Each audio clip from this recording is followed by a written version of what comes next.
जो जेल में कैदी हमें देखने को मिलते हैं, क्या वो आतन अपराधी होते हैं या फिर कई बार हम आवेश में क्राइम कर देते हैं या फिर किसी के बहकावे में क्राइम कर देते हैं।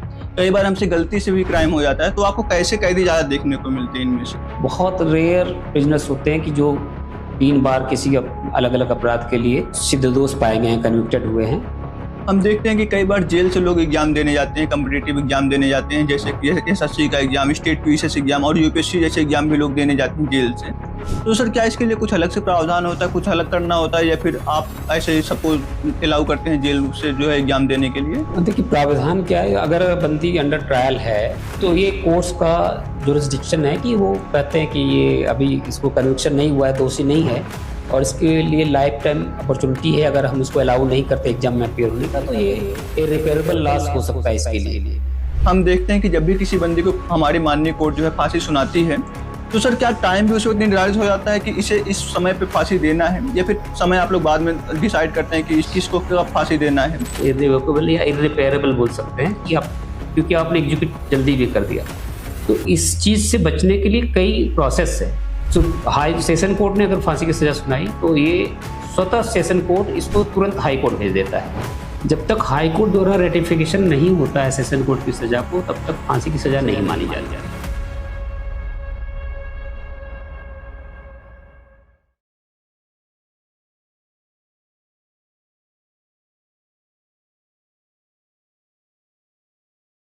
जय हिंद दोस्तों। आज की ये वीडियो आप सभी के लिए काफी इंफॉर्मेटिव होने वाली है, क्योंकि आज के इस वीडियो में जो हमारे गेस्ट हैं वो जेल के एक सीनियर अधिकारी हैं।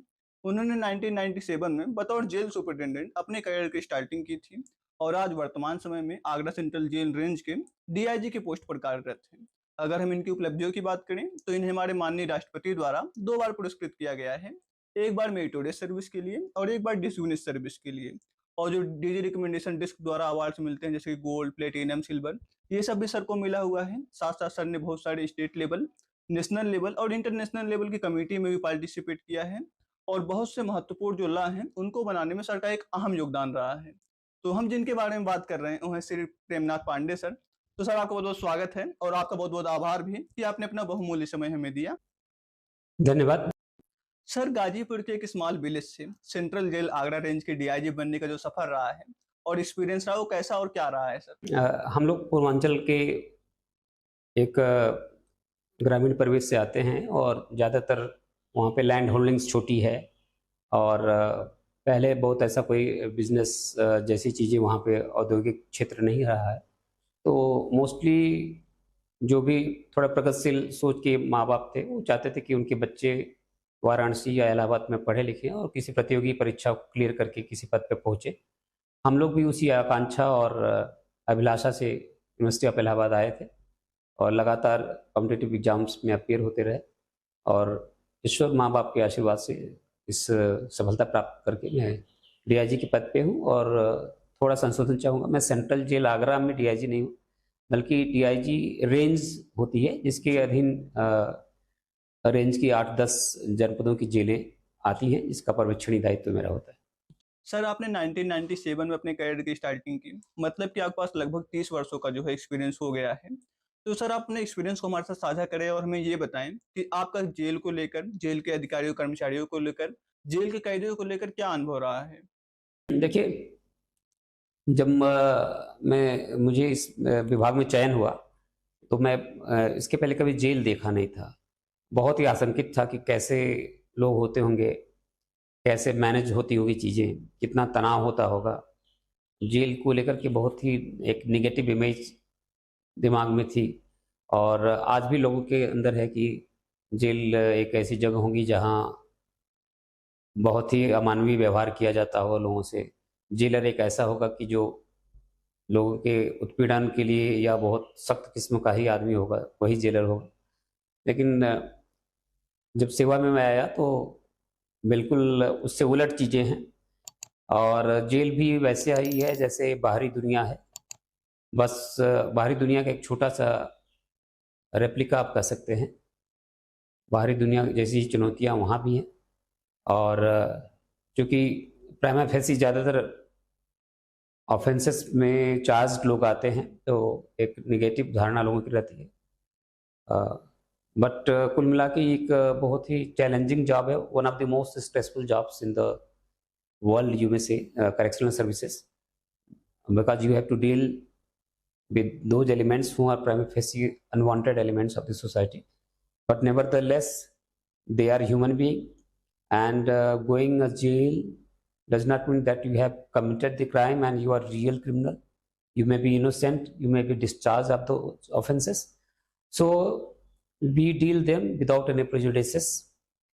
हमको कोई भी ये नहीं रहता है कि ये आया है तो अपराध किया है या करना है तो कैसे इसको, हम इसको अपराधी नहीं समझते हैं। सबको एक जो हमारे पैरामीटर्स बने हुए हैं बंदियों को डील करने के लिए, उसी के हिसाब से डील करते हैं। हाँ, कुछ बंदी बहुत सेंसिटिव होते हैं, पॉलिटिकली होते हैं, या उनका बैकग्राउंड है, रिपीटेड ऑफेंडर्स हैं, उनको डिफरेंटली डील करते हैं। बट हमारा कुल मिला के उद्देश्य ये होता है कि जेल में वो अनुशासित रहें, जेल के अंदर से कोई क्राइम ऑपरेट ना करें, और उनके जो राइट्स हैं वो हम उनको प्रोवाइड कराएं। ये मुख्य मकसद एक जेल अधिकारी का होता है। सर, एक प्रश्न मेरा है कैदियों के मनोविज्ञान को लेकर। आपके पास एक अच्छा अनुभव है, तो आप हमें ये बता पाएंगे कि सर जो जेल में कैदी हमें देखने को मिलते हैं, क्या वो आतन अपराधी होते हैं, या फिर कई बार हम आवेश में क्राइम कर देते हैं, या फिर किसी के बहकावे में क्राइम कर देते हैं, कई बार हमसे गलती से भी क्राइम हो जाता है, तो आपको कैसे कैदी ज्यादा देखने को मिलते हैं? इनमें से कैदियों का क्या मनोविज्ञान होता है? देखिए, आदतन अपराधियों की संख्या बहुत कम है, और उसको technically we call them habitual offenders, और if a prisoner relapse in crimes time and again, that process is called recidivism. But habitual offenders बहुत कम होते हैं, और strictly if we go by the definition, if any prisoner relapse in crimes and convicted for more than 3 times, more than thrice, then he is called habitual offender. तो ऐसे बहुत rare prisoners होते हैं कि जो 3 बार किसी अलग अलग अपराध के लिए सिद्ध दोष पाए गए हैं, कन्विक्टेड हुए हैं। और ये बहुत वेल एस्टेब्लिश थ्योरी है कि हमारे जो सोसाइटी है, हमारी आर्थिक स्थितियां हैं, हमारा एजुकेशन सिस्टम है, उसके फैमिली का बैकग्राउंड क्या है, इन सब चीज़ों से आदमी प्रभावित हो करके या उनके कुप्रभावों से या वो अपराध की दुनिया में आता है। ज़्यादातर ब्रोकन फैमिली के बच्चे या प्रतिशोध की भावनाओं से, या उनका कोई शोषण किया है, या उनके परिवार में किसी का अत्याचार किया है, या ज़मीनी झगड़े हैं, ऑन स्पर ऑफ मोमेंट उन्होंने गुस्से में कोई क्राइम किया है। ज़्यादातर संख्या ऐसे लोगों की होती है। बहुत कम लोग हैं जो पेशेवर या भाड़े पे काम कर रहे हैं, या जिनका काम ही है, पेशा ही यही है कि अपराध करना है, तो वी डील देम डिफरेंटली। और हमारा यही सिद्धांत रहता है कि हम अपराध से तो घृणा करते हैं, अपराधी से नहीं। अगर उसने अपराध किया है, जेल में आया है, तो जेल में रहना ही सजा है उसकी, फर्दर उसके लिए कोई पनिशमेंट की व्यवस्था नहीं है, unless until he blatantly violate the rules regulation of the jails. Sir, आप लोग कैदियों की देख रेख करते हैं, और जो कैदी होते हैं आमतौर पर अपराधी होते हैं, तो सर ऐसे में आप लोग को डेली बेसिस पे किन किन चैलेंजेस का सामना करना पड़ता है इनकी देख रेख करने के लिए? देखिए, इसको 2 ढंग से समझ सकते हैं। एक तो ऑफिसर्स की क्या चैलेंजेस है, पर्सनली ऑफिसर को क्या चैलेंज है, दूसरा है कि जेल को क्या चैलेंज है। एज अ सिस्टम जेल का जो इजाद हुआ है, सारे सिविलाइज्ड कंट्री में जेल और पुलिस डिफरेंट होती है। ये बात समाज के बहुत कम लोगों को मालूम है कि जेल ऑफिसर्स एकदम डिफरेंट होते हैं पुलिस ऑफिसर से, उनका रोल एकदम अलग होता है। जेल का इजाद इसलिए सभ्य संस्थाओं में पुलिस से अलग किया गया है कि जो आरोपित करता है या जो गिरफ्तार करता है, उसी की कस्टडी में उसको रख नहीं सकते, क्योंकि उसका ट्रायल होना है, कहीं वो आरोप लगाने वाला उसको अपनी कस्टडी में इन्फ्लुएंस न करे। तो एक इम्पार्शियल उसकी हियरिंग हो, उसके बाद उसको न्याय मिले, उसके लिए जेल इंस्टीट्यूशन को पुलिस इंस्टीट्यूशन से अलग रखा जाता है। इसीलिए जेल में अगर जुडिशियल ऑर्डर से कोई लॉस्ड होता है, उसे जुडिशियल कस्टडी बोलते हैं, जेल में रखने वाले को जुडिशियल कस्टडी में। तो हमारा अब मैंडेट क्या है? मैंडेट हमारा है कि सेफ एंड सिक्योर कस्टडी में उसको रखना, फर्दर वो कोई क्राइम ना कर पाए, फर्दर वो अपने केस में जेल के अंदर से इन्फ्लुएंस ना कर पाए गवाहों को, ये, और जेल से बाहर उसे आज़ादी ना मिले जाने की। तो प्राइमरी रिस्पॉन्सिबिलिटी हमारी ये है। दूसरा ये है कि जिनको कन्विक्शन हो गया है उनको हम ऐसे करें कि उनके रिफॉर्मेशन के लिए, उनके करेक्शन के लिए काम करें। सोचें कि वो जेल से बाहर जाएगा तो कैसे समाज की मुख्य धारा में, मेन स्ट्रीम में उसको रिहेबिलिटेट कर सकते हैं, कैसे सोसाइटी में वो उसका एसिमिलेशन होगा। ये बहुत बड़ा पार्ट हमारा है। First part safety and security, और to not let them influence their cases और their witnesses. Second part is to rehabilitate them, to correct them and to give them atmosphere where he can improve his personality in a positive manner. Sir, हम कई बार देखते हैं कि jail के अंदर कुछ अपराधी ऐसे भी होते हैं जो कि वास्तव में इनोसेंट होते हैं। जेल में उन्हें इसलिए रखा गया है क्योंकि कोर्ट के अंदर उनका ट्रायल चल रहा है, अभी तक उनका क्राइम जो है वो प्रूव नहीं हुआ है और बाद में वो इनोसेंट प्रूव भी हो जाते हैं। तो ऐसे में जब वो वापस अपने घर जाते हैं तो समाज उन्हें पहले की तरह एक्सेप्ट नहीं करता। समाज देखता है कि ये तो जेल से आया है, ये तो अपराधी है। या फिर कई बार हम ये केस भी देखते हैं कि कोई क्राइम करके गया है, उसने अपनी सजा काट ली, बट जब वो वापस आ रहा है तो इस विचार से आ रहा है कि अब मैं जब दोबारा से जाऊंगा तो मैं क्राइम नहीं करूंगा, पर समाज उसे भी एक्सेप्ट नहीं करता है। तो सर, ऐसे में आप समाज को क्या संदेश देना चाहेंगे कि समाज को मतलब जो लोग जेल से आते हैं उनके साथ कैसा व्यवहार करना चाहिए? देखिए, ये जो प्रॉब्लम आपने रेज किया है इसको हम लोग एकेडमिक वर्ड में स्टिग्मेटाइजेशन बोलते हैं। मतलब एक बदनामी उसके ऊपर आ जाती है। जेल गया है, भले निर्दोष साबित हुआ है, और उस समाज में उसकी स्वीकार्यता में कमी आ जाती है और लोग उसे दूसरे निगाह से देखते हैं। इसको लेकर के, इस चैलेंज को लेकर के कई मूवी भी बनी है। स्पेशली मैं उस वी शांताराम की मूवी बंदनी की चर्चा करना चाहूँगा, जहाँ एक महिला जाती है और जेल से बाहर जाने पे उसकी एक्सेप्टेंस पे क्या चुनौती होती है। खासतौर पे महिलाओं के साथ ही बहुत बड़ी चुनौती है। उनके घर में भी उनकी स्वीकार्यता कम होती है, ससुराल में, मायके में कोई जॉब करना चाहती हैं, नौकरानी के काम करने के लिए भी उनको चुनौती है कि अरे ये तो जेल में रह के आई है, कुछ की होगी। तो पुरुषों के साथ भी यही है। हालांकि जहाँ समाज में लाइन ऑर्डर की व्यवस्था खराब है वहाँ पे ये लोग आइकन भी बन जाते हैं कि जेल गए हैं, लोगों को थ्रेटन कर रहे हैं, लेकिन इन जनरल सोसाइटी में इनकी एक्सेप्टेंस नहीं होती। हमको हमेशा देखना चाहिए कि इसका कन्विक्शन हुआ है कि नहीं। सिर्फ आरोप लगा था, आरोप साबित नहीं हुआ है, निर्दोष साबित होकर आया है। और अगर किसी ने अपराध किया भी है तो महात्मा गांधी जैसे कहते थे कि हमको अपराध से घृणा करना, अपराधी से नहीं। उसने अपराध किया है, जेल जाके अपनी सजा भुगत ली है, प्रायश्चित अब वो करे, मुख्य धारा में काम करे, अच्छे से अब से उसका व्यवहार है। बहुत से ज़्यादातर लोग हमारे इंडिया में, एक बहुत अच्छी बात है कि सजा प्राप्त करके वापस जाने वाले हमारे जो कैदी हैं, प्रिजनर्स हैं, वो बहुत कम दोबारा अपराध में शामिल होते हैं। इसको रेसिडिविज्म बोलते हैं कि आवर्ती अपराधी जो होते हैं कि रिकरेंट, बार बार वो करते हैं। तो बहुत कम परसेंटेज हमारा है दूसरे देशों की तुलना में। और स्पेशली जो पीटी ऑफेंडर्स हैं, पीटी केसेस के ऑफेंडर्स हैं, वही रिलैप्स होते हैं, लाइक पिक पॉकेट करने वाले, चेन स्नैचिंग वाले, ड्रग पेडलर्स। लेकिन बड़े क्राइम में कोई आया है और उसकी सजा मिली है और दोबारा जाके फिर से समाज में आके उसने अपराध किया हो, ऐसा बहुत कम परसेंटेज है। ये हमारे समाज की खासियत है कि जाने के बाद भी उसको एसिमिलेट कर रहा है। और मोस्ट ऑफ द हमारे प्रिजनर्स भी ऐसे हैं कि 10 साल 12 साल सजा काटने के बाद उनकी मनोदशा में परिवर्तन होता है। वो उस चुनौती को जानते हैं कि अपराध करने के बाद किस किस्म की समस्या उनके परिजन झेलते हैं, उनके बच्चे झेलते हैं, खुद उनको किस अकेलेपन से गुजरना होता है या किन चुनौतियों से ट्रायल के दौरान और बाद में सजा पर। तो हमारे यहाँ ये जेल से एक बार छूटने के बाद दोबारा अपराध में प्रवृत्त होने की प्रवृत्ति बहुत ही कम है। सर, आप लोग कैदियों की देख-रेख करते हैं और आमतौर पर जो कैदी होते हैं वो अपराधी होते हैं और कुछ कैदी ऐसे भी होते हैं जो कि बहुत जघन्य अपराध करके आए हुए होते हैं। तो ऐसे में जब आप उनकी देख-रेख करते हैं तो आपको कई बार बहुत सख्त रवैया अपनाना होता होगा। आप उन्हें बहुत सी चीज़ों के लिए मना भी करते होंगे। तो सर, ऐसे में कई बार होता है क्या है कि वो आपसे वेश ले लेते हैं कि भाई मैं तुम्हें जेल से बाहर निकलूँगा तो देख लूँगा। तो सर, कभी आपके साथ ऐसा कुछ हुआ है कि नहीं? देखिए, उत्तर प्रदेश में जो है एक हम लोग सबसे बड़ी संख्या में बंदियों को लॉज करते हैं और यहाँ की प्रिजनर्स का प्रोफाइल भी डिफरेंट है। कुछ पॉलिटिकल बैकग्राउंड से हैं, कुछ ऑर्गेनाइज्ड क्राइम के वर्ल्ड से हैं और कुछ ऐसे हैं कि जो प्रोफेशनल्स हैं, जिनका काम ही है दूसरे के लिए पैसे पे काम करना।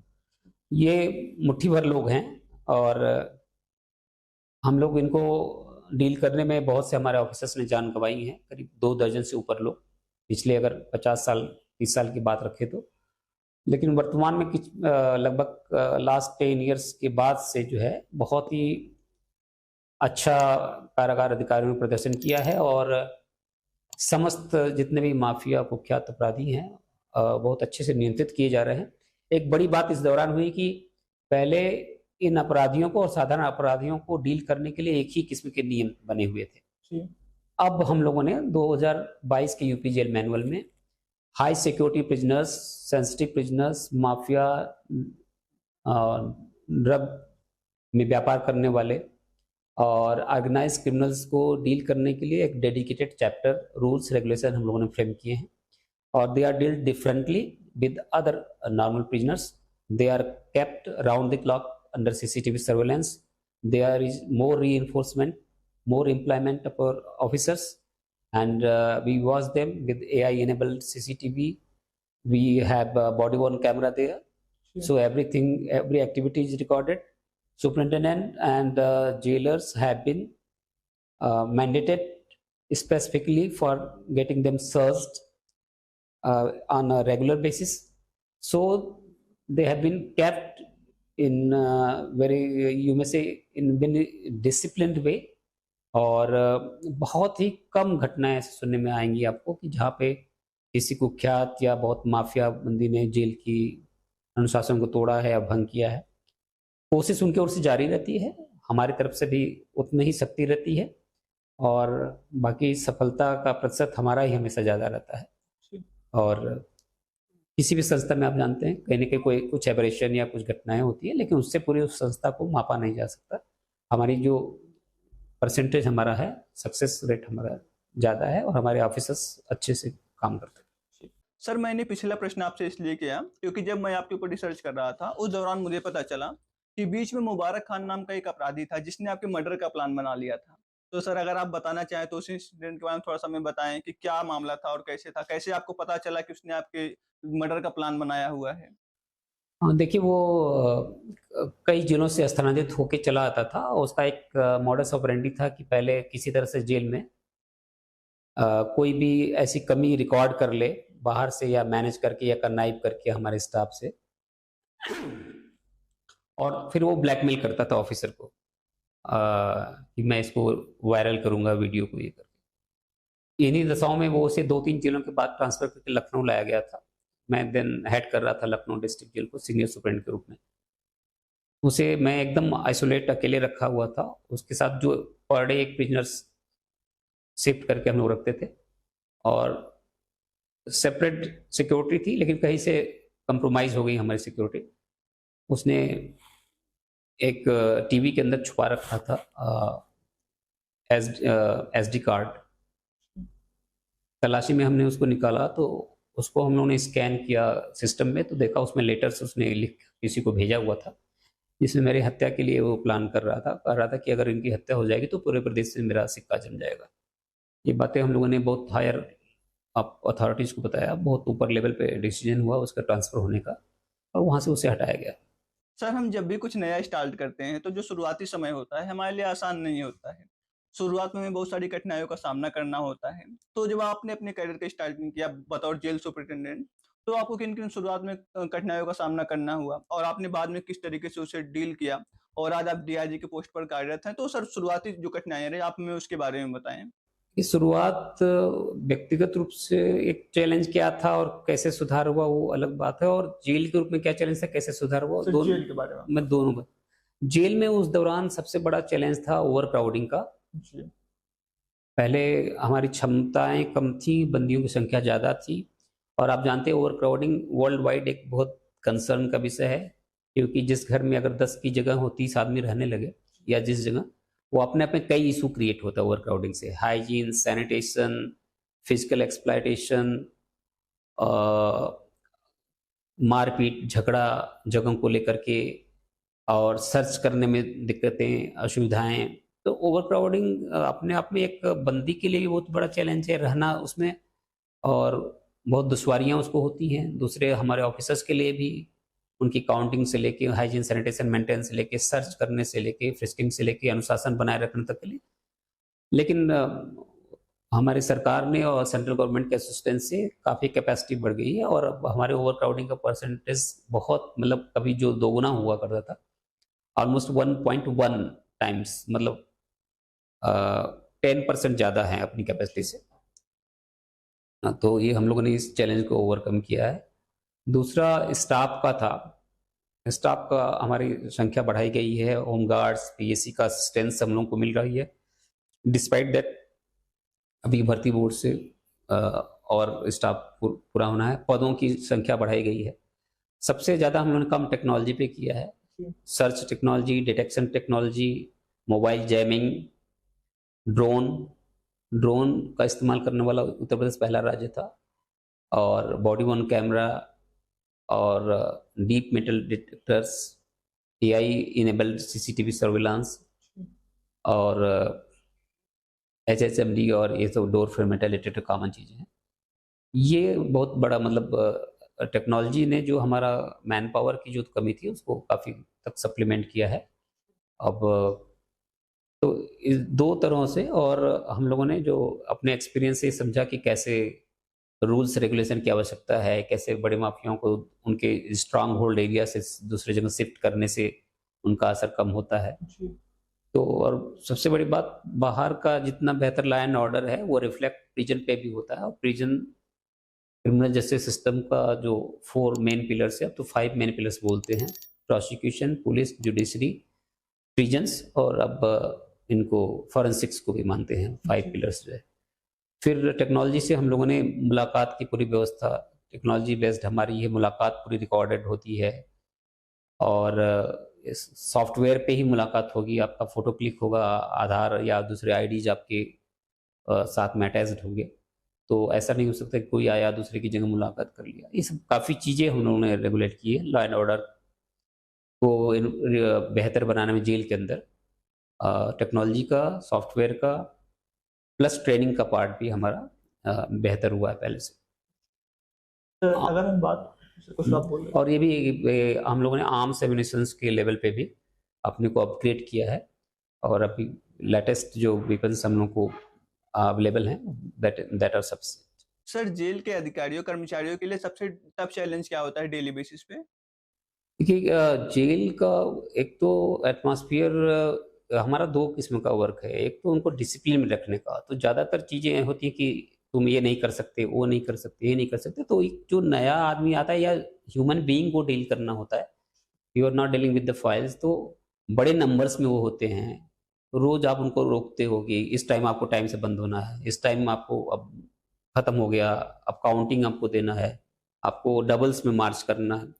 तो जो आदमी फ्री बाहर रहता था, उसको जब डिसिप्लिन इम्पोज करते हैं तो एक थोड़ा सा रेजिस्टेंस होता है, लेकिन थोड़े दिन में एक्लिमेटाइज कर लेता है। वो प्रिजनर जानता है कि ये करना है और ये बेहतरी के लिए है।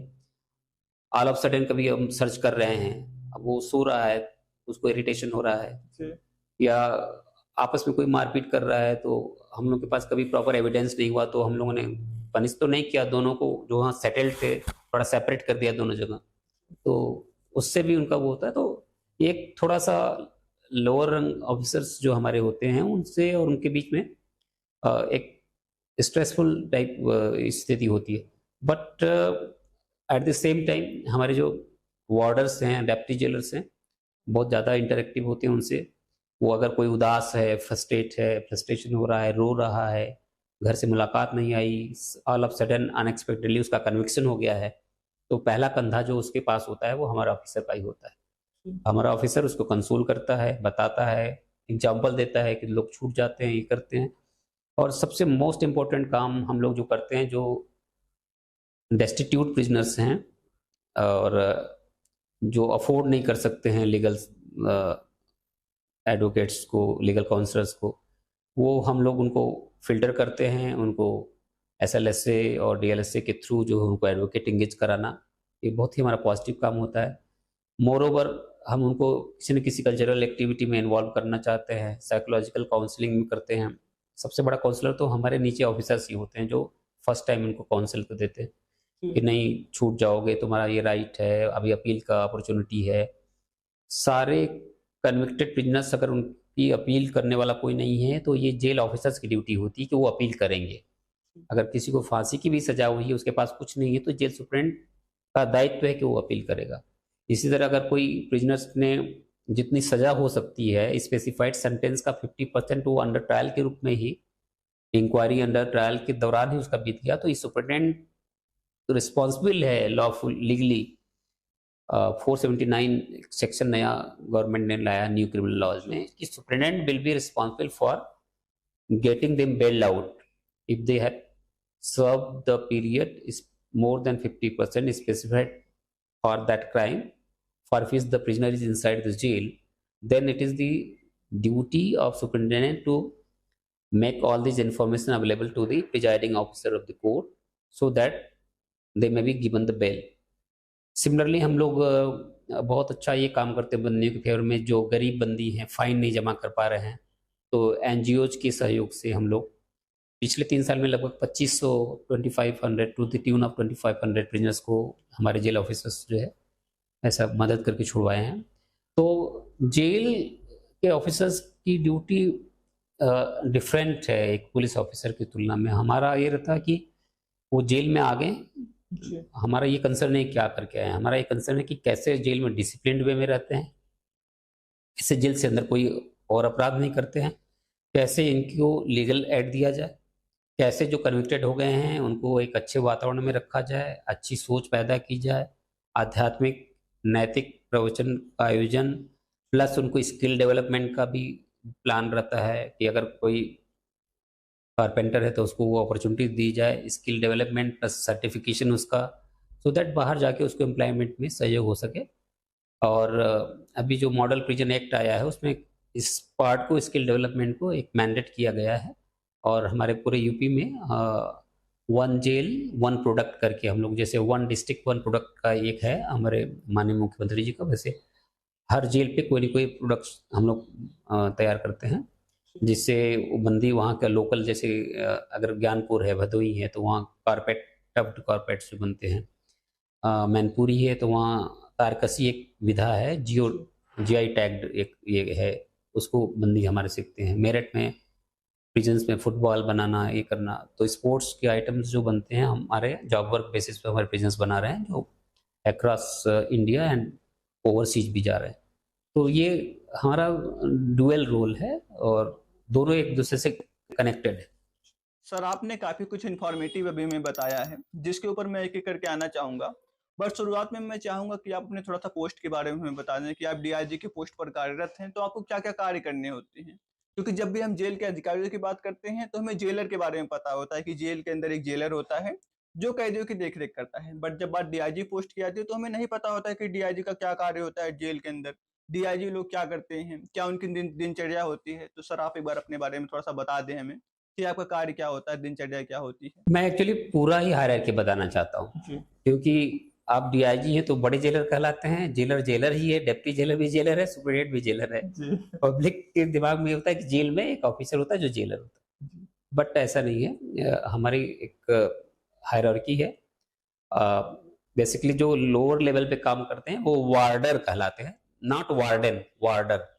वार्डर शब्द की एटिमोलॉजी ये है कि वार्ड ऑफ करना, मतलब किसी मुसीबत से बचाना, संरक्षा देना, सिक्योरिटी देना, सुरक्षा करना।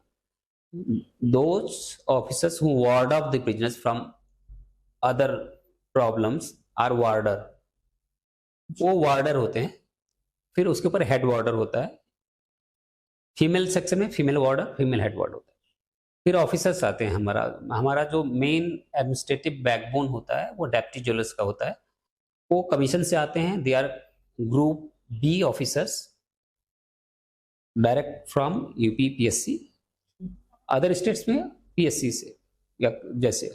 फिर डायरेक्ट सुपरिटेंडेंट की एक पोस्ट होती है, डिप्टी जेलर प्रमोट होकर जेलर और सुपरिटेंडेंट तक भी पहुंचता है। कुछ डायरेक्ट सुपरिटेंडेंट आते हैं, वो superintendent, senior superintendent and then DIG and then IG, additional IG। तो ये हायरार्की होती है। सुपरिटेंडेंट जो है हर जेल का सीनियर मोस्ट ऑफिसर होता है, तो उसके अंडर में 1 से लेके 3-4 तक जेलर्स होते हैं। They are the chief executive officers या चीफ ऑपरेटिंग ऑफिसर आप कर सकते हैं जेल के अंदर। उनको असिस्ट करते हैं डेप्टी जेलर्स। तो superintendent is the supervisory and overall in charge to ensure the mandates which has been laid down in our manual in act, and deputy jailer assist the jailers. So सब मुख्य मुख्य काम करने वाला अधिकारी जेलर होता है, जेलर को सहायता डेप्टी जेलर करता है। सुपरिटेंडेंट का रोल ये है कि वो देखे कि सारे नियमों को जेलर ठीक से काम कर रहा है, कराना है। वो हेड ऑफ द इंस्टीट्यूट है, बेसिकली सुपरवाइजरी वर्क होता है, but he has to go to the bottom as well as the top. He has to connect each and every prisoners. He has to listen to the problems of the prisoners and get them resolved. तो superintendent कहने को supervisory अफसर है, but उसको भी मौके पे जाना है, उसको भी बैरक्स का निरीक्षण करना है, उसको भी बंदियों की समस्याएं सुननी है। वो कोर्ट के, गवर्नमेंट के और जेल के बीच का कम्युनिकेशन का सबसे शीर्ष स्तर है, उसी के थ्रू पत्र जाएंगे। सुपरिटेंडेंट को ही पावर होता है लोगों की सजाओं में जो कमी होती है, रेमिशन छूट देने का। सुपरिटेंडेंट ही पनिश कर सकता है, जेलर डेप्टी जेलर पनिश नहीं कर सकता है। जो पनिशमेंट का मतलब रूल्स के अंदर पनिश करना, मारपीट से नहीं मतलब है। कुछ बंदियों को हम लोग पनिशमेंट के रूल्स होते हैं कि उसकी मुलाकात रोक सकते हैं, उसको आइसोलेट कर सकते हैं, मतलब हाई सिक्योरिटी सेल्स में रख सकते हैं। आइसोलेशन का मतलब ये नहीं कि सॉलिटरी कन्फाइनमेंट नहीं, सॉलिटरी कन्फाइनमेंट अब मतलब सुप्रीम कोर्ट ने मना कर दिया, तो कर सकते हैं इस किस्म के चीजें। तो वो सुप्रीटेंडेंट को ही एम्पावर्ड होता है। सर, अभी आपने कुछ टाइम पहले हमें बताया कि जेल के अंदर कुछ रिहेबिलिटेशन प्रोग्राम्स भी चलते हैं, जिसके माध्यम से जो जेल के कैदी होते हैं उन्हें रिफॉर्म होने में मदद मिलती है। तो सर, मैं यहाँ पे चाहूंगा कि आप कुछ रिहेबिलिटेशन प्रोग्राम्स के बारे में हमें बताएं, और साथ साथ ये भी बताएं कि वो कैदियों के लिए किस तरीके से हेल्पफुल होता है। देखिए, एक नया कॉन्सेप्ट अभी मॉडल प्रिजन एक्ट में आया है, सेंटेंस प्लानिंग का। सेंटेंस प्लानिंग ये है कि बंदी को जब सजा पड़ गई है तो उसका शेष सेंटेंस कैसे हम उसको प्लान करके भुगताएंगे उसको, मतलब वो अंडर गो सेंटेंस को करेगा। तो उसका पहला स्टेप है कि प्रोफाइलिंग करना। उनको देखना है कि बंदी की बैकग्राउंड क्या है।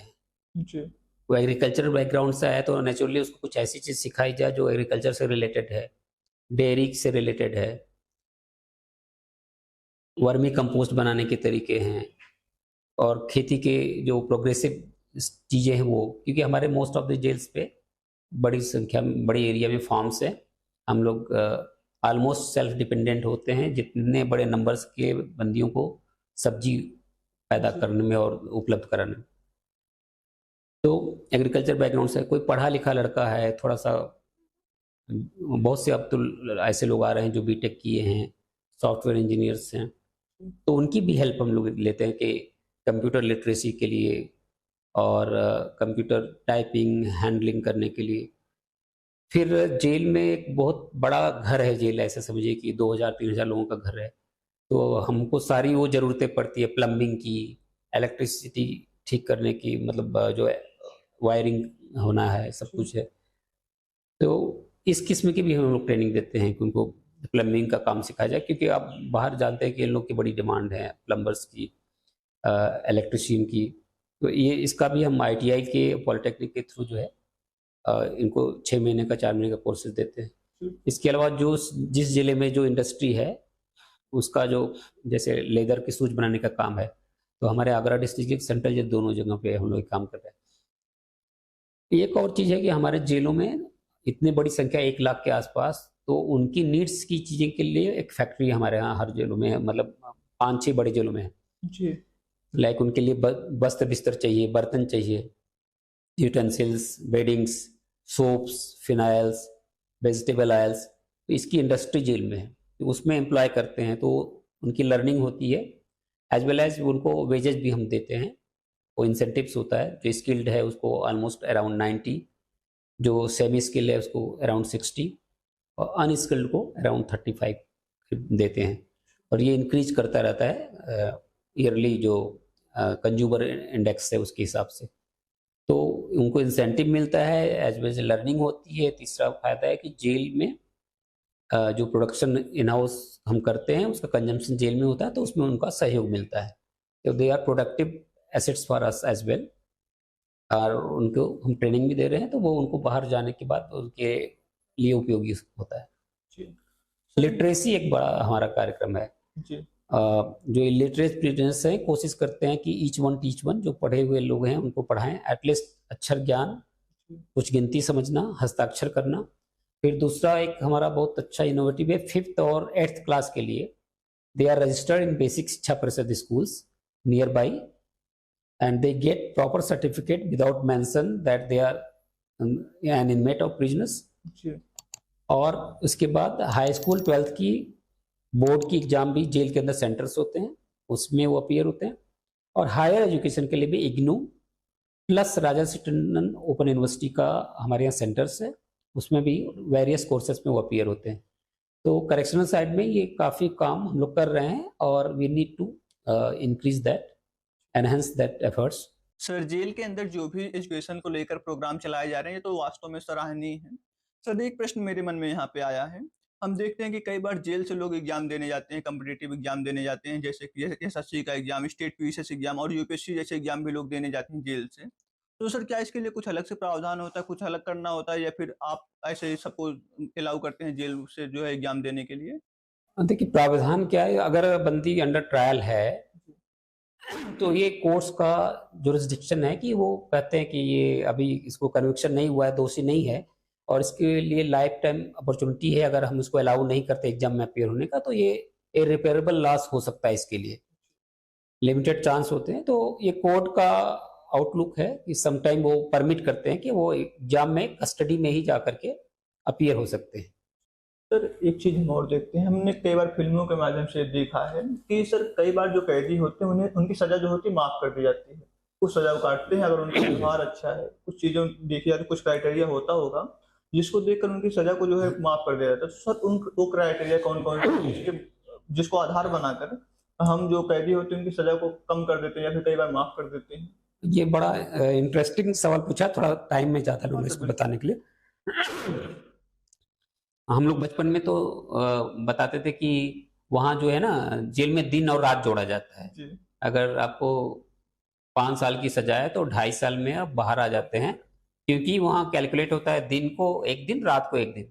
बट ऐसा नहीं है, एक्चुअली कोर्ट सेंटेंस प्रोनाउंस करती है, but at the same time parallelly state government, governor, president and to some extent superintendent is also authorized to remit the sentence। Sentence remit करना मतलब उसमें कुछ छूट प्रदान करना।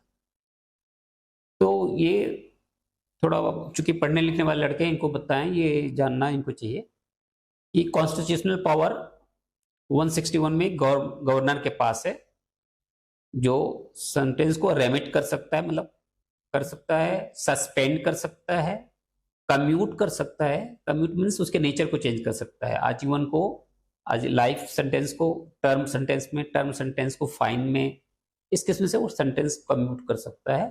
तो सस्पेंड कर सकता है, मतलब कुछ देर के लिए कहेगा कि अभी ये सजा रुकी रहेगी। रेमिट कर सकता है, मतलब उसमें छूट प्रदान करेगा। कम्यूट कर सकता है, मतलब उसकी नेचर को चेंज कर सकता है। ये कॉन्स्टिट्यूशनल पावर है। At the same time state government को स्टैट्यूटरी पावर है, सीआरपीसी 432/432। पैरेलली इसको बीएनएसएस अब चूंकि नया गया है, भारतीय नागरिक सुरक्षा संहिता, उसमें 473। अभी सुप्रीम कोर्ट ने कहा है कि जिन स्टेट्स के पास 473 के अंतर्गत डिटेल्ड पॉलिसी, कॉम्प्रिहेंसिव पॉलिसी नहीं है, वो स्टेट कॉम्प्रिहेंसिव पॉलिसी बनाएंगे, किनको छूट दी जाएगी, किनको नहीं दी जाएगी, क्या एलिजिबिलिटी रहेगी, क्या प्रोसीजरल चीजें रहेंगी, कब क्या।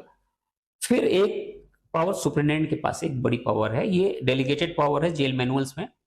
सुप्रिटेंडेंट को भी 1/3 तक सजा माफ करने की अधिकारिता होती है। वो गवर्नर के पास शक्ति है, केंद्रीय कानूनों के मामलों में राष्ट्रपति के पास शक्ति है, और ये संवैधानिक शक्तियों कॉन्स्टिट्यूशनल पावर्स के अलावा स्टैट्यूटरी पावर्स भी है। स्टेट गवर्नमेंट को पावर है 432 सीआरपीसी, प्रेजेंटली बीएनएसएस 473। तो राज्य सरकारें किसी भी व्यक्ति को सजा में परिहार कर सकती हैं, मतलब रेमिट कर सकती हैं, सस्पेंड कर सकती हैं, और होम लिव जो पैरोल जो बोलते हैं वो भी इसी सेक्शन के तहत वो व्यवस्था होती है। तो एक इसके अलावा जेल मैनुअल में स्टेट गवर्नमेंट ने एक किस्म का डेलीगेशन कर रखा है इस पावर को सुप्रिटेंडेंट को, वो इसलिए कि जेल के अंदर अगर बंदी का अच्छा व्यवहार है और अच्छा वो काम करता है जो अलॉटेड वर्क्स है, तो up to 6 days per month. But अगर संडे को और हॉलिडेज में भी वो काम कर रहा है तो अप टू 7 डेज़, और एक्सेप्शनली गुड बिहेवियर है तो अप टू 8 डेज़ भी उसको 1 मंथ में। और अगर कंटिन्यूअस 1 ईयर तक बहुत अच्छा व्यवहार है, 15 डेज़ एडिशनल बोनस, 2 इयर्स तक लगातार अच्छा व्यवहार है तो 30 डेज़, ऑलमोस्ट 60 डेज़ तक हो जाता है, एग्ज़ैक्टली मैं रिमेंबर नहीं कर पा रहा हूँ। तो 1/3 तक सज़ा कम करने की पावर सुपरिटेंडेंट जेल के पास है, एक बहुत बड़ी शक्ति है। और इसीलिए इन रेमिशन से या स्टेट गवर्नमेंट के रेमिशन से या स्टेट गवर्नर के रेमिशन से बंदी पहले छूट जाता है अपनी निर्धारित सज़ा से। तो लोग सोचते हैं कि वो कैलकुलेशन इसलिए होता है कि दिन-रात का, उनको ये प्रोसीजर नहीं मालूम है या प्रोसेस नहीं मालूम कि सज़ाएँ कम कैसे की जाती हैं। सर, उम्र कैद को लेकर भी एक मिथ समाज के अंदर फैला हुआ है। लोग बोलते हैं कि जब भी किसी बंदी को उम्र कैद होती है तो केवल 14 वर्ष की होती है। तो सर, क्या ये सच है कि उम्र कैद 14 वर्ष का ही होता है या फिर इसकी कुछ और सच्चाई है? अगर सर कुछ और सच्चाई है तो आप उसके बारे में थोड़ा-सा हमें खुल के बताएँ? हाँ, लोग ज़्यादातर कहते हैं या 14 साल का या 20 साल की सज़ा होती है आजीवन कारावास की। जी, नहीं, आजीवन कारावास को time and again supreme court has held that आजीवन कारावास means life imprisonment means till the last breath of the life. But parallelly, state government, governor, president are authorized to remit the sentence. अब ये 14 साल का confusion क्यों हुआ? Supreme court ने कहा और बाद में हमारे लॉ में भी है कि अगर किसी को लाइफ इम्प्रिजनमेंट हुआ है और उस क्राइम के लिए लाइफ इम्प्रिजनमेंट हुआ है जिसमें से एक पनिशमेंट डेथ सेंटेंस भी हो सकता था, जी, तो मिनिमम 14 इयर्स उसको जेल के अंदर बिताना है। स्टेट गवर्नमेंट चाह के भी उसे छोड़ नहीं सकती। जी, स्टेट गवर्नमेंट की पावर पे एक एक कहेंगे कि कंट्रोल है कि अगर किसी को लाइफ इम्प्रिजनमेंट उस मामले में हुआ है जिसमें से एक सजा लाइफ इम्प्रिजनमेंट के अलावा डेथ पनिशमेंट भी थी, बट उसे लाइफ इम्प्रिजनमेंट ही मिला है, तो at least he would have to serve minimum 14 years actual sentence. ऐसे लोगों को 14 साल बाद स्टेट गवर्नमेंट छोड़ती रही है, 14 साल, 16 साल, 20 साल, अलग-अलग पैरामीटर्स होते हैं और रिलीज करने के मैकेनिज्म भी डिफरेंट है, वेरियस है। कभी-कभी फाइनल रिलीज हो जाती है स्टेट गवर्नमेंट द्वारा, कभी-कभी कंडीशनल रिलीज होती है कि हम छोड़ तो रहे हैं, स्टेट गवर्नमेंट कहती है हम आपको छोड़ रहे हैं, आपको लाइफ इम्प्रिजनमेंट है, but you will be under regular watch, you will be under probation. If you commit any further crime or if you violate the conditions imposed by the state government, you will be sent back to jail and you would have to serve the rest of the sentence till your life.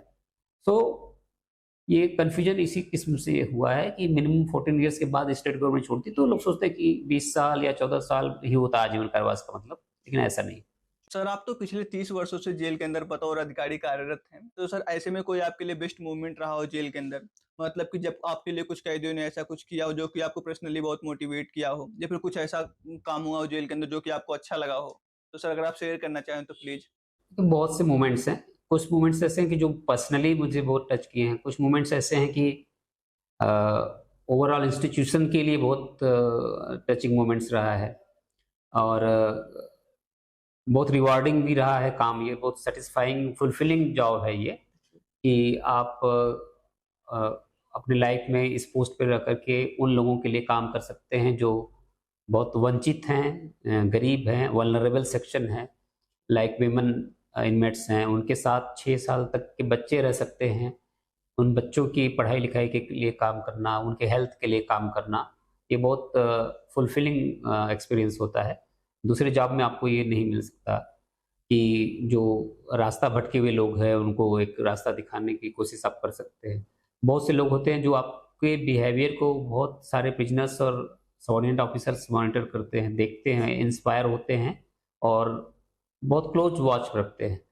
बहुत से दुःख के क्षणों में जब हम लोगों ने बंदियों को कंसोल किया है या एनजीओज़ के थ्रू मदद किया है या उनको उनके राइट्स के बारे में अवेयर किया है, वो लाइफ लॉन्ग याद रखते हैं, छूटने के बाद में मिल के कोशिश करते हैं कि सर को थैंक्स बोलें। हालाँकि हम लोग एक गैप रखते हैं, गैप रखना नहीं चाहिए, बट सर्टेन नॉर्म्स हैं हमारे गवर्नमेंट जॉब्स के, जो रेगुलेट करते हैं हम लोगों को। तो एक ह्यूमन बीइंग के साथ चूंकि हम लोग डील करते हैं, हमारा तो उससे सिंपैथाइज भी करते हैं, एम्पैथी भी रखते हैं, और समटाइम्स वो हमारे कठोर निर्णय के प्रति रिवेंजफुल भी होते हैं। मेरे लाइफ में कई बार सीरियस लाइफ थ्रेट रहे हैं, कई बार ऐसे मोमेंट्स रहे हैं कि प्रिजनर्स हमसे एज में बड़े हैं तो फादरली अफेक्शनेट रहे हैं, छोटे हैं तो ब्रदरली रिगार्ड दिया है उन्होंने। और कई प्रिजनर्स ऐसे भी रहे हैं जो बहुत ही साहित्यिक पृष्ठभूमि के रहे हैं, तो उन्होंने जेल के अनुभवों को लिखा, तो उसमें हम लोग के बारे में भी सकारात्मक चीज़ें लिखी। और बहुत सी ऐसी पुस्तकें भी है, ज़्यादातर पुस्तकें बंदियों ने लिखी है, प्रिजन ऑफिसर्स ने बहुत कम लिखा है, तो उसमें हम लोग को उतना एस्पेक्ट आ नहीं पाता है कि हम लोग किस एंगल से सोचते हैं या क्या काम करते हैं। तो उसमें भी मेंशन्स करते हैं वो हम लोग के लिए कि कैसा काम है, कुछ खराब काम है लोगों का, कुछ बुरा है, अच्छा है। तो ओवरऑल एक और चीज़ बताना चाहूँगा कि हम लोग एज ए इंस्टीट्यूशन उन रेयर इंस्टीट्यूशन में हैं कि जिनको रूल करते हैं उनसे ही फीडबैक लेते हैं। जी। उनको जिनको कंट्रोल कर रहे हैं, जिनको नियंत्रित कर रहे हैं, जिनको कहते हैं कि आप ऐसे नहीं वैसे रहिए, जिनके बिहेवियर को कंट्रोल कर रहे हैं, जो उनके लिए बहुत इरिटेटिंग भी होता है समवेयर, वो हमारा फीडबैक बाहर जाके देते हैं। और सुपरिटेंडेंट का एक ड्यूटी होता है कि weekly each and every prisoner से जाके मिलता है, उनके पास जाता है। जी। उसको हम लोग वीकली परेड बोलते हैं। वहाँ पे हर बंदी अपनो बात रखता है कि मुझे ये प्रॉब्लम है, दूसरे प्रिजनर से प्रॉब्लम है, हमारे ऑफिसर से प्रॉब्लम है, कोर्ट से प्रॉब्लम है, और उसको उसके घर वालों से भी प्रॉब्लम है। समटाइम्स उनके बहुत ही इमोशनल मोमेंट्स होते हैं कि खासतौर पे वे बंदी जो अपने किसी घर के ही क्राइम अपने परिजनों को मार के आए हुए होते हैं, या उनसे डाइवोर्स है, या उनका ब्रेकअप के बाद आए हुए हैं, किसी केस में मुकदमा लगा हुआ है उनकी प्रेमिका की ओर से या प्रेमी की ओर से। तो ये सब मोमेंट जो बहुत उनके इमोशनल ट्रॉमा का होता है, उस समय जब हम लोग उनको असिस्ट करते हैं, काउंसिल करते हैं, समझाते हैं, तो वो एक अलग किस्म की एम्पैथी सिंपैथी जनरेट होती है दोनों के लिए, और वो अलग आपके लिए मतलब एक मोमेंट होता है जो कम दूसरे जॉब में मिलता है।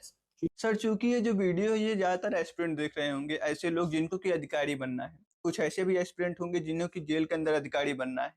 तो सर मैं यहाँ पे चाहूँगा कि आप ऐसे कुछ क्वालिटीज़ बता दें हमें, जो कि अगर हम समय के साथ अपने अंदर डेवलप करते हैं, तो जब हम एक अधिकारी बने, तो हम एक अच्छे अधिकारी बन पाएँ।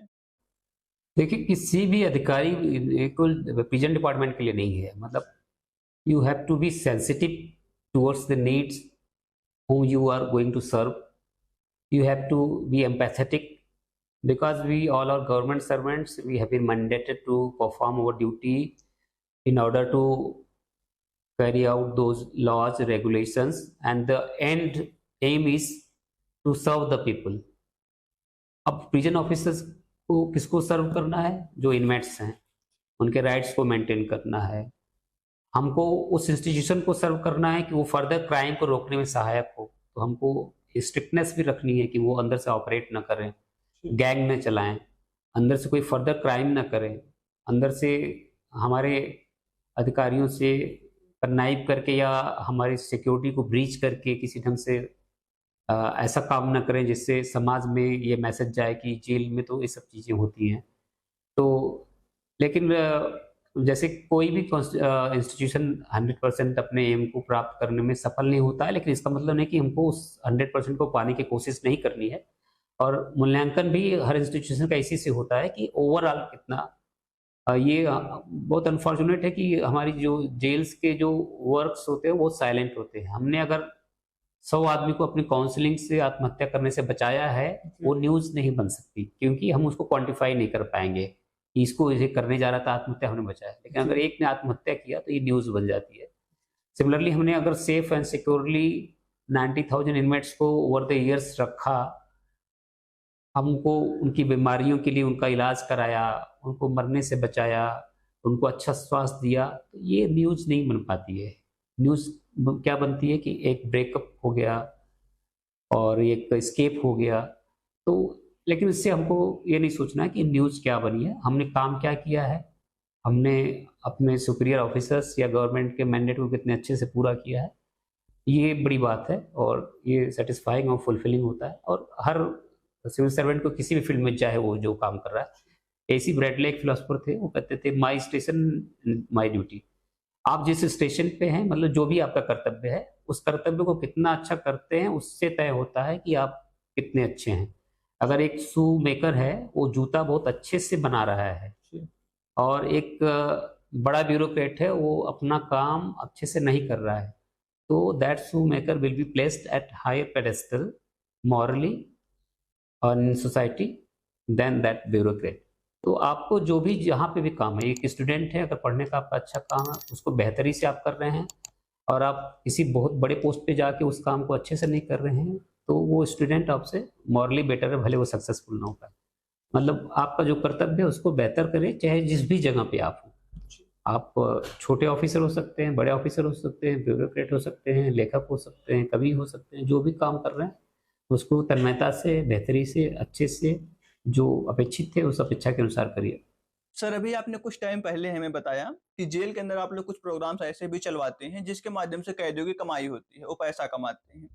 तो सर मैं चाहूंगा कि आप कुछ प्रोग्राम्स बारे में हमें बताएं कि क्या क्या प्रोग्राम चलते हैं जेल के अंदर जिनके माध्यम से जो कैदी होते हैं वो पैसा कमाते हैं। एक्चुअली प्रिजनर्स क्या है कि चूंकि हमारे एक किस्म का पार्टिसिपेटरी मैनेजमेंट का एक बड़ा उदाहरण है जेल, जहाँ पे खाना बनाना है तो हम लोग कुक नहीं रखा है, प्रिजनर्स ही उसमें शामिल होकर बनाते हैं। हम बंदियों के लिए कपड़े बना रहे हैं, दरी बना रहे हैं, चादर बना रहे हैं, तो ये हमारे बंदी ही बना रहे हैं। हम इवन एडमिनिस्ट्रेशन, जनरल एडमिनिस्ट्रेशन में, सर्च में, एस्कॉर्ट करने में भी प्रिजनर्स का इस्तेमाल करते हैं, वो कन्विक्ट ऑफिसर्स कहलाते हैं। तो normal convict plus convict officers, they are part of our production system, our management system, और ये न सिर्फ हमको इकोनॉमिकली बेनिफिशियल होता है, बल्कि उस बंदी का एक सेंस होता है कि हम इस पूरे मैनेजमेंट के हिस्सा हैं। We have, I would like to mention that we have there panchayat system, जिसमें प्रिजनर्स अपनी प्रॉब्लम को रिजॉल्व करते हैं, बड़ी प्रॉब्लम्स को रेफर करते हैं ऑफिसर्स, सीनियर ऑफिसर्स के पास। फिर ऑफिसर्स उनके सलाह में से अगर कुछ जो बेटर लगता है उसको अडॉप्ट करते हैं, या उसको आल्टर करते हैं कि नहीं इसको ऐसे चीज से करेंगे। तो एक पार्टिसिपेटरी मैनेजमेंट का एक मॉडल है, जेल के अंदर व्यवस्था है। दूसरा कोऑपरेटिव सिस्टम हमारा है, जो यूनिक है मॉडल है, ये बिजनेस मॉडल हमारा यूनिक है, जिसमें सारे स्टेक होल्डर्स, बिजनेस मतलब स्टेक होल्डर्स, शेयर होल्डर्स हमारे प्रिजनर्स होते हैं। उसका बेनिफिट का हिस्सा उनको मिलता है, certain percentage general welfare of general prisoners जाता है, और पूरे यूपी में हमारे कोऑपरेटिव सिस्टम से मतलब 7 से 8 करोड़ रुपए का ईयरली प्रोडक्शन है, और सबऑर्डिनेट कोर्ट्स के फर्नीचर्स का पूरा प्रोडक्शन यूपी में हमारे इनमेट्स कर रहे हैं। ये बहुत ही पॉजिटिव है हमारे यूपी का ये मॉडल। तो वो तो सीधे उसमें शेयर होल्डर होते हैं, उसके बेनिफिट्स को वो लेते हैं, जो आता है बोनस भी लेते हैं उसका। साथ में एट द सेम टाइम अगर वो शेयर होल्डर नहीं है, काम कर रहे हैं, तो उनका वेजेस देने का प्रावधान है। हम उनको मेडिकल फैसिलिटी दे रहे हैं, जो कस्टडी में है, तो ये हमारी ड्यूटी है, medical facilities, beddings, clothings, soaps, hygiene, sanitation, सारी चीज़ें, फूडिंग्स, ये सब। लेकिन अगर वो काम करते हैं, स्किल्ड हैं, तो मैंने पहले भी चर्चा की थी कि अराउंड 90 रुपीज़ स्किल्ड लेबरर्स को ये इंसेंटिव है, नॉट एग्जैक्टली रेम्यूनरेशन है, इंसेंटिव है फॉर वर्किंग में 90 रुपीज़, सेमी स्किल को अराउंड 60 और अनस्किल्ड को 30। ये कैटेगरी है प्रिजनर्स के वर्क की, और उनको कहते हैं वो उस पैसे को डायरेक्टली अपने घर, उनके अकाउंट में डायरेक्टली जाता है, उस अकाउंट से घर ट्रांसफर कर सकते हैं, या उस पैसे को वो जेल के अंदर कई सुविधाएं हम लोग मुहैया कराते हैं, कैंटीन फैसिलिटीज हैं जहां वो अपने कपड़े खरीद सकते हैं, जहां वो कुछ अदर देन जो फैसिलिटीज है, जो ड्राई कैंटीन्स हमारी हैं, सोप्स ले सकते हैं, जो भी चीज़ें, बिस्किट्स, बेकरीज आइटम्स, कुछ कपड़े, इंटरनल अपैरल्स वगैरह सारी चीज़ें, तो उसका इस्तेमाल कर सकते हैं। सर आपको कई बार आपके अच्छे कार्यों की वजह से सम्मानित किया गया है, इंक्लूडिंग आपको हमारे माननीय राष्ट्रपति द्वारा भी 2 बार सम्मानित किया गया है। तो मैं यहाँ पे ये जानना चाहूँगा कि आप बाकी ऑफिसर से क्या अलग करते हैं कि आपको बार-बार सम्मानित किया जाता है आपके अच्छे कार्यों की वजह से? नहीं, ये तो जो मेडल्स है ना, इनका एक पैरामीटर्स होता है प्रेसिडेंट मेडल का, और उस पैरामीटर में ये होता है कि ओवर द ईयर्स आपकी लॉन्ग सर्विस हो, जिसमें कोई आपके विरुद्ध कोई कार्रवाई ना हो, कोई जांच ना हो, और आपका जो एनुअल रिमार्क्स है बहुत आउटस्टैंडिंग हो, लगातार आपका काम हो, और कोई एडवर्स रिपोर्ट आपके अगेंस्ट कोई ना हो। तो इन सब चीज़ के आधार पे प्लस आपने जो कंट्रीब्यूट किया है उसको नोट डाउन करके बताना होता है, करेक्टिव मेजर्स क्या लिया आपने और कैसे बड़ी संस्थाओं को आपने रन किया है। फिर एक बोर्ड होता है, बोर्ड उसको रिकमेंडेशन करता है, फिर गवर्नमेंट से फिर कंट्री लेवल पे जो वहाँ पे एमएचए है, वहाँ पे बोर्ड होता है, वो फ़िल्टर करके करता है। सर मैं यहाँ पे चाहूँगा कि अगर हमसे कुछ मिस हो गया हो और आपको लगता हो कि इस वीडियो के माध्यम से लोगों को ये चीज़ भी जानना चाहिए था, तो सर आप हमें उसके बारे में बताएँ। और अगर आपको कुछ गाइडेंस देनी हो लोगों को या फिर एस्पिरेंट को, तो सर आप प्लीज़ वो भी दे दें। देखिए ज़िंदगी में किसी भी किस्म की सफलता, चाहे कॉम्पिटिटिव एग्ज़ाम में हो, चाहे जॉब पाने के बाद हो या आप जॉब में ना हो, कॉम्पिटिटिव एग्ज़ाम में ना हो तब भी, हमेशा सिंसियरिटी सबसे ज़्यादा पे करती है, हार्ड वर्क सबसे ज़्यादा पे करता है और आपका जो साथ है, आपके जो दोस्त हैं, आपके मित्र हैं, आपकी संगति जिसे बोलते हैं, ये बहुत इन्फ्लुएंस आपको करती है। आप बहुत टैलेंटेड हो सकते हैं, लेकिन once you are led astray, you will spoil yourself. So always keep good circle, always work sincerely, always work hard, be it your personal life, be it your competitive life, be it your post selection life. That will be the key.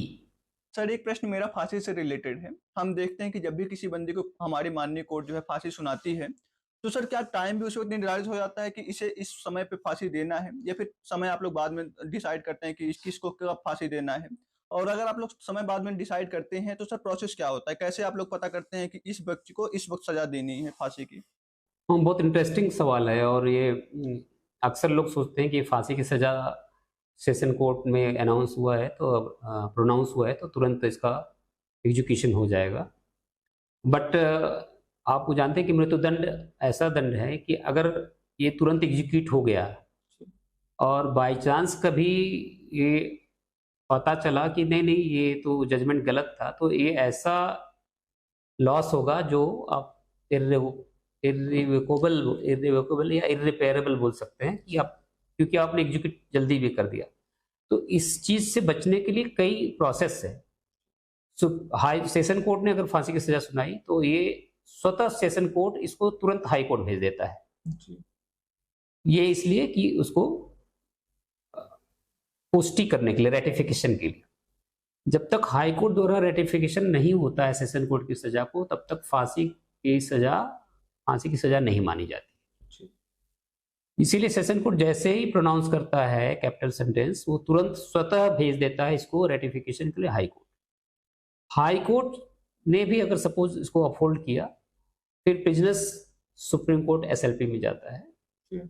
SLP में जाने के बाद भी वो फिर review में जा सकता है सुप्रीम कोर्ट। फिर उसके बाद उसके पास अपॉर्चुनिटी है मर्सी करने की। ये 472 बीएनएसएस में भी प्रावधान है और पहले से कॉन्स्टिट्यूशनल प्रोविजन भी था। तो उसमें मर्सी के लिए एक सुप्रीम कोर्ट ने कमेटी बना दी है, वो प्रोसेस स्पीडली करेगी। मर्सी गवर्नर के पास भी जा सकती है, राष्ट्रपति के पास भी जाती है। मर्सी माने दया याचिका, फिर उसमें तमाम रिपोर्ट्स और लोकल लेवल से उसके आर्थिक परिस्थितियां, सामाजिक परिस्थितियां, मनोवैज्ञानिक स्थितियां, इन सब बाबत रिपोर्ट ली जाती है, फिर राष्ट्रपति फैसला लेते हैं। तो एक बहुत लंबा टाइम इसमें लग जाता है कि अपील है, अपील के बाद रिव्यू है, फिर कभी-कभी क्यूरेटिव उसमें जाते हैं, फिर राज्यपाल के यहाँ, राज्यपाल के अलावा सब पैरेलली वो राष्ट्रपति को भी दे सकते हैं। राष्ट्रपति के यहाँ भी एक प्रोसीजर है पूरा उसका, वो पूरा उनमें टाइम लगता है। तो फांसी की सज़ा इसलिए नहीं है कि अगर प्रोनाउंस हो गई तो, और जब तक सारे उसके लॉफुल लीगल अपॉर्चुनिटी एग्जॉस्ट नहीं होती है, तब तक हम उस फांसी के सजा के बंदी को, prisoner who has been convicted for the capital punishment, हम उसको जनरल प्रिजनर ही समझते हैं। हम उसको फांसी का बंदी तब समझेंगे, मृत्युदंड प्राप्त बंदी, कन्विक्टेड या कंडेम्ड प्रिजनर सब तब समझते हैं या उस रूप में तब ट्रीट करते हैं जब उसकी सारी लीगल अपॉर्चुनिटी एग्जॉस्ट हो जाती है। इसलिए इतना वक्त लगता है। सर आपका बहुत धन्यवाद कि आपने अपना बहुमूल्य समय हमें दिया और कई चीज़ों के बारे में हम सबको आपने अवगत कराया। मैं उम्मीद करता हूं कि जिन्होंने आपको सुना होगा, ये वीडियो उनके लिए काफ़ी हेल्पफुल रहेगी। तो दोस्तों, मैंने एक पूरी कोशिश की है कि सर के माध्यम से जो भी इंफॉर्मेटिव कंटेंट आप सब तक पहुँचाया जा सकता है जेल के बारे में, जेल के अधिकारियों कर्मचारियों के बारे में और कैदियों के बारे में, वो आप सब तक पहुँच पाए। बाकी अगर मुझसे कोई प्रश्न छूट गया हो और आपको लगता है कि सर के माध्यम से आपको ये भी जानना चाहिए था, तो आप कमेंट कर सकते हैं। हम सर के साथ उस पे डिस्कस करके आप सबको जो भी उसका एक सही उत्तर होगा, आप सब तक पहुँचा देंगे कमेंट के माध्यम से ही। बाकी आज के इस वीडियो में इतना ही था। आपको ये वीडियो कैसी लगी ये आप हमें कमेंट बॉक्स में बताएं। अगर आपको वीडियो अच्छी लगी हो तो वीडियो को लाइक भी करें। साथ-साथ इस वीडियो को उन फ्रेंड के साथ भी शेयर करें, जिनको आपको लगता है कि इनको भी इन सब चीज़ों के बारे में जानकारी होनी चाहिए। बाकी आज की इस वीडियो में इतना ही था। मिलते हैं नेक्स्ट वीडियो में, तब तक के लिए धन्यवाद।